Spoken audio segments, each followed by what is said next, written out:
অসম লোকসেৱা আয়োগৰ পৰীক্ষাত সুখ্যাতিৰে উত্তীৰ্ণ পাভৈৰ নৱনীতা ৰংহাম্পী। পাভৈ আছুৰ অভিনন্দন। হয়, সদ্যঘোষিত যি এপিএছচি নিযুক্তিমূলক পৰীক্ষা, এই পৰীক্ষাত আমাৰ পাভৈ অঞ্চলৰ মিছামাৰী গাঁৱৰ নৱনীতা ৰংহাম্পী ডাঙৰীয়ানীয়ে যি ফলাফল কঢ়িয়াই আনিবলৈ সক্ষম হৈছে, এই মুহূৰ্তত তথা এই প্ৰাক মুহূৰ্তত আমি সমূহ পাভৈ আঞ্চলিক ছাত্ৰ সন্থাৰ পৰিয়ালবৰ্গৰ লগতে আমাৰ পাভৈ অঞ্চলৰ হৈ আমি গৌৰৱ অনুভৱ কৰিছোঁ যে এনে এটা পিছপৰা অঞ্চলৰ পৰা আপুনি এনে এটা গৌৰৱ কৰি আনিবলৈ সক্ষম হৈছে। আমাৰ নৱপ্ৰজন্ম তথা আমাৰ যিসকল আমাৰ উঠি অহা প্ৰজন্ম, এই প্ৰজন্মৰ বাবে আপুনি এটা প্ৰকৃত উদাহৰণ। কাৰণ এনে এটা অঞ্চলৰ পৰা এনে যি আপোনাৰ ফলাফল তথা এনে এটি বৃহৎ নিযুক্তি পৰীক্ষাৰ ফলাফল কৰাটো ইমান সহজো নহয় আৰু ইমান টানো নহয়। আপুনি যি ধৰণে আমাক কথাখিনি ক'লে, আমি এই কথাবোৰ আমি আমাৰ সমাজত আমি আগুৱাই নিব আমি চেষ্টা কৰিম। আৰু আপোনালৈ পুনৰবাৰ অভিনন্দন। নৱনীতা ৰংহাম্পী ডাঙৰীয়ানীৰ যি শৈক্ষিক যাত্ৰা, সেই শৈক্ষিক যাত্ৰা যাতে আৰু অধিক শক্তিশালী হওক আৰু আগুৱাই যাওক, তাৰে আমি কামনা কৰিছোঁ।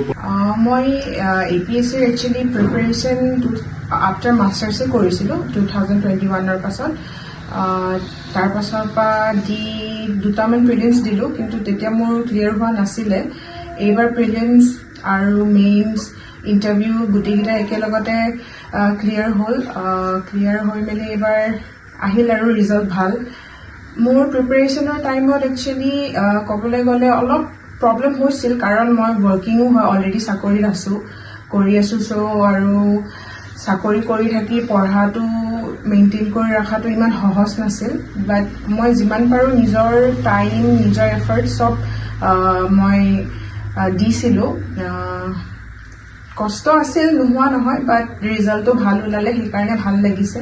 এক্সাম বুলি ক'লে চব এক্সামেই টান, অকল APSC বুলি নহয়, কিন্তু নিজৰ হাৰ্ডৱৰ্ক, নিজৰ কনচিষ্টেঞ্চিটো বজাই ৰাখিব লাগে মানুহে। কাৰণ আজি পঢ়িলোঁ, কাইলৈ আকৌ হ'ব সেনেকে বুলি যদি আমি এৰি দিওঁ, সেই বস্তুটো অলপ ব্ৰেক হৈ যায়। কনচিষ্টেঞ্চিটো মেইনটেইন কৰি ৰাখিলে যিকোনো পৰীক্ষাই আমি এচিভ কৰিব পাৰোঁ, ভাল ৰিজাল্ট আমি পাবলৈ পাৰোঁ। আৰু মোৰ যোনখিনি আপকামিং জেনেৰেশ্যন, তেওঁলোকক মই এটাই ক'ব বিচাৰিছোঁ যে নিজৰ এফৰ্ট, নিজৰ কনচিষ্টেঞ্চি, পাৰ্চিভাৰেঞ্চটো যদি আমি মেইনটেইন কৰি ৰাখোঁ, যিকোনো পৰীক্ষাতে আপুনি সফলতা অৰ্জন কৰিব পাৰে। APSC বুলিয়ে নহয়, যিকোনো এক্সাম। পিতৃ হিচাপে নিজৰ যেতিয়া সন্তান, ল'ৰাই হওক বা ছোৱালীয়ে হওক, যেতিয়া যিকোনো এটা পৰীক্ষামূলক প্ৰতিযোগিতামূলক পৰীক্ষাত উত্তীৰ্ণ হয়, তেতিয়া ভালেই লাগে। ভাল নোহোৱাৰ কোনো কাৰণেই নাই। কাৰণ ক'বলৈ গ'লে যেতিয়া প্ৰিলিমিনেৰী যেতিয়া এক্সাম হৈছিলে, প্ৰায় 75,000 ষ্টুডেণ্টে এপিয়াৰ কৰিছিলে।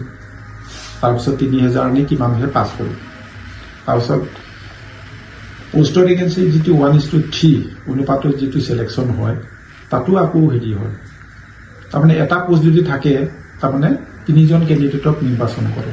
গতিকে তাতো যেতিয়া ফাইনেল এক্সাম হ'ব, তেতিয়া এই 3জনৰ ভিতৰত দুজন ফেইল হয়, এজনহে পাছ হয়। গতিকে এনেকৈ এটা প্ৰতিযোগিতামূলক পৰীক্ষাত উত্তীৰ্ণ হোৱাটো স্বাভাৱিকতে পিতৃ মাতৃৰ এটা মনটো ভাল লাগে। বিশ্বনাথৰ পৰা ৰমেশ চন্দ্ৰ চৰণৰ ৰিপৰ্ট, প্ৰাটো টাইম ডিজিটেল।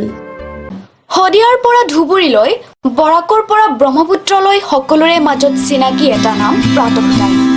থলুৱা ভাষা, কৃষ্টি আৰু সত্য বাতৰিৰ আধাৰত প্ৰতিষ্ঠিত খবৰ প্ৰাতঃ টাইমৰ প্ৰতিটো বা বাতৰি পুংখানুপুংখভাৱে চাবলৈ Facebook, YouTube, website, Twitter, Instagram আৰু ব্লগাৰ পেজত লাইক আৰু ফ'ল' কৰক।